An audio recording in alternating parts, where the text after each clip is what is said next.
Gold has been a symbol of wealth and prosperity for centuries. But in the world of investing, a new challenger has emerged: Bitcoin. Gold has a long and storied history as a store of value. It's tangible, it's beautiful, and it's been trusted for centuries. But Bitcoin is the future of money.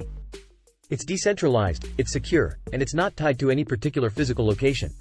But what about the stability of gold? Its value is well established and unlikely to fluctuate as much as Bitcoin. That's the thing about Bitcoin. Its volatility is both a risk and a potential reward. It's a bet on the future of digital currency and the decentralized nature of finance. There's no clear answer to the gold versus Bitcoin debate. Both have their pros and cons, and it ultimately comes down to personal preference and risk tolerance. Someone may still prefer gold, but can't deny the potential of Bitcoin.